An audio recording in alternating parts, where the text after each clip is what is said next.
Саламатсызбы? Биздин каналга катталып, акыркы жаңылыктардан кабардар болуңуздар. Бурул Аманова. Тонналап алган азык-түлүк бузулуп кетти. Кымбатчылык күн санап уланып барат. Абалдын өзгөрүшүнө үмүттөнсөк болобу? Бул кымбатчылык былтыркы пандемиянын кесепети. Ал кезде баарыбызга эле башкача сезилип, өтө катуу лого болбоду беле. Ал күндөрдүн таасиринен али кутула албай келебиз. Ошол тапта айыл чарбасы, фермердик чарбаларда өз убагында айдап себүү иштерин жүргүзө албай калды. Бул көрүнүш дүйнө жүзү боюнча катталды. Анан дагы локдаун учурунда тамак ашты запас кылып алуу башталды.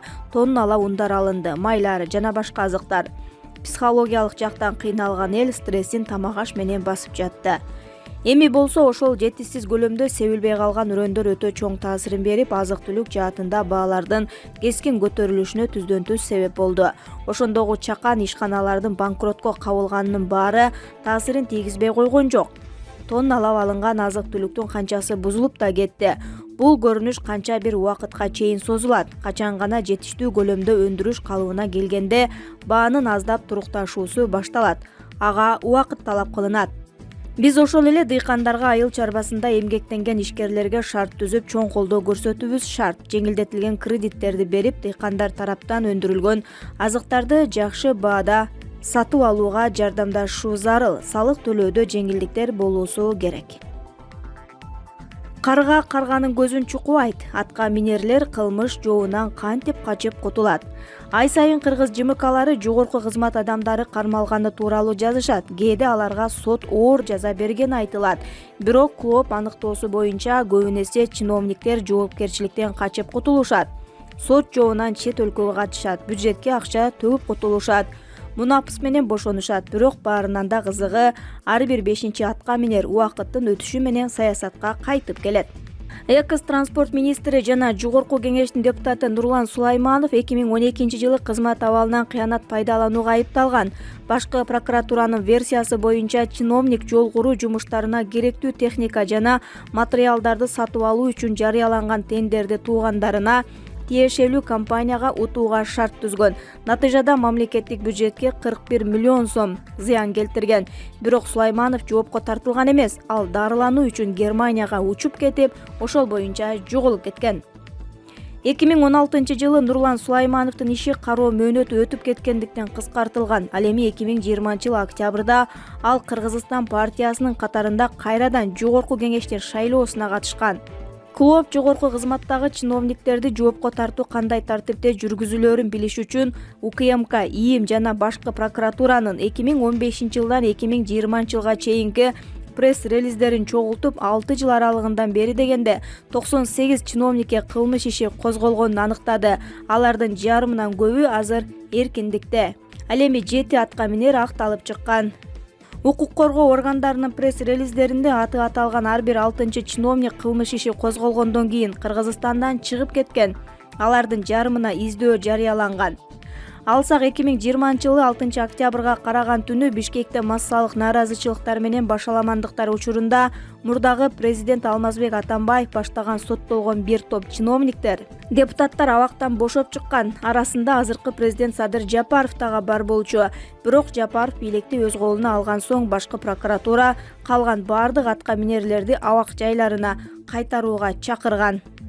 Бирок экс-премьер-министр Сапар Исаков менен Бишкектин экс-мэри Албек Ибраимов укук коргоо органдарынын талабына баш ийбей өлкөдөн чыгып кетишкен. Жазаларды аткаруу мамлекеттик кызматы аларга эл аралык издөө жарыяланганын билдирген. Көп өтпөй Исаковдун Фейсбуктагы расмий барагында мекендештерге кайрылуу чыккан. Анда жүргөн жери катары Москва, Кремль көрсөтүлгөн.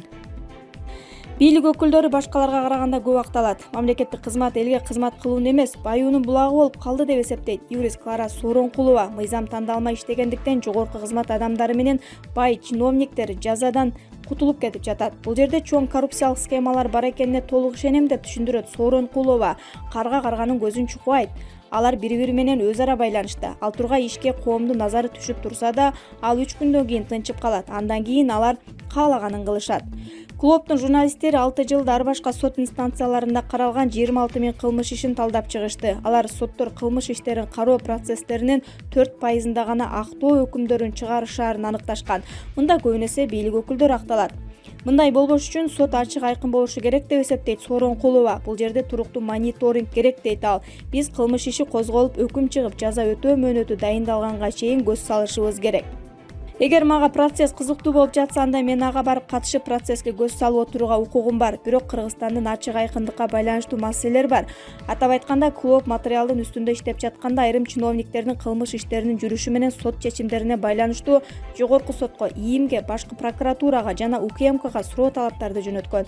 Бирок алардын баары персоналдык маалыматтарды коргоо жөнүндө мыйзамга жана тергөөнүн кызыкчылыгына таянып сурамды көзгө илбей же болбосо таптакыр эле жооп берүүдөн баш тартышкан. Ал ортодо Садыр Жапаров 1 жыл ичинде 2020 октябрынан тартып жергиликтүү администрациялардын 46 башчысы жоопкерчиликке тартылганын билдирди. Жогорку кызматтарда отуруп мен кыймын дегендин баары камалды, деп билдирген президент. Коррупцияга каршы күрөштөн бюджетке 7,5 миллиард сом кайтарылганын кошумчалаган. Бул сумма кайдан чыкканын, ал бюджетке кантип түшүп калганын өлкө башчысы ошол бойдон эч түшүндүргөн жок. Булак Клооп КЖ.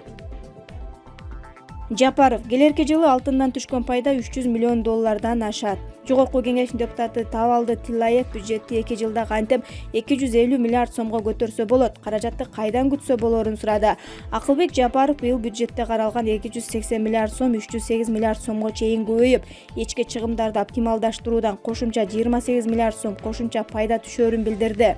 Быйыл 6-7 тоннага жакын алтын чыгарсак, кийинки жыл 15-18 тонна алтын чыгарабыз. Таза киреше 300-400 миллион доллар түзөт деп ойлойбуз. Ошентип Тоо-кен тармагынан чоң киреше алууну пландап жатабыз. Калганын салыктан алабыз. Бизге саясий эрк керек деп көп айттык. Азыр бизде ушундай саясий эрк бар, деди министрлер кабинетинин төрагасы. Жапаров кошумчалагандай, бюджетти 300-500 миллион доллар турган турукташтыруу фонду түзүлүүдө. Эгер күтүүсүздөн кара июль кайталанса, мындай иштерге 17 миллиард сом каралган. Кыргыз-тажик чек арасына жакын жерге эч нерсе салбоо макулдашылды.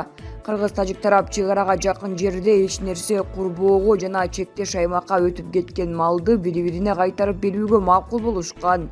Бул тууралуу 28 октябрда Евразия Daily маалымат агенттиги Тажикстан 24 маалымат агенттигине шилтеме берүү менен билдирди.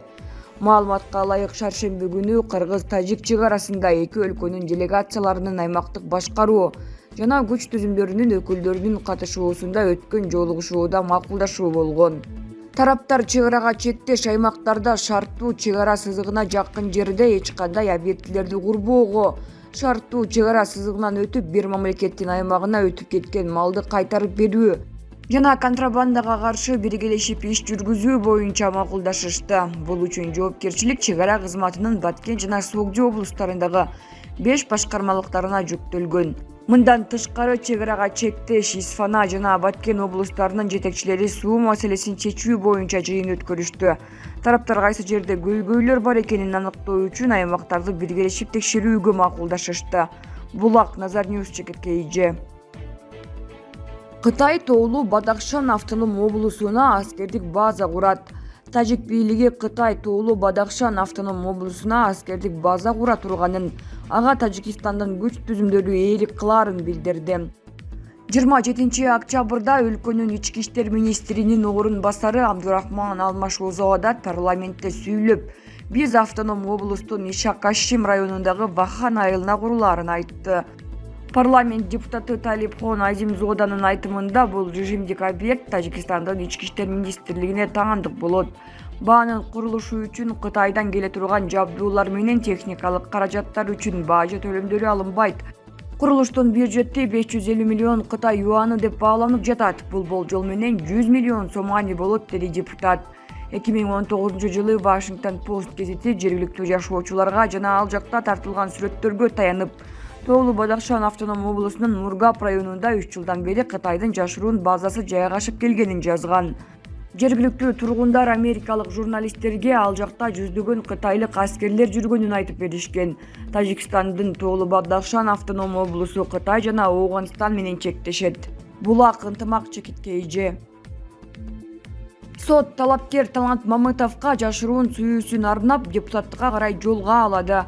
28 октябрда Бишкектин административдик соту ынтымак партиясынан талапкер болуп чыккан Талант Мамытовду каттоодон баш тартуу боюнча Борбордук шайлоо комиссиясынын чечимин мыйзамсыз деп табуу жөнүндө арызын канааттандырды. Мамытов ынтымак партиясынан номер 7 тизмеде талапкер болуп көрсөтүлгөн. 24 октябрдагы жыйында БШК Талант Мамытовду талапкер катары каттоодон баш тарткан. БШКнын маалыматы боюнча ал талапкерлигин көрсөтүү жөнүндө арыз берген учурдан тартып 5 күндүн ичинде жогорку кеңештин төрагасы кызматынан кетиши керек болчу. Ошентип гумандуу сот талапкер Талант Мамытовго жашыруун сүйүүсүн арнап депутаттыкка карай жолго алады. Булак Назар Ньюс чекиткей же.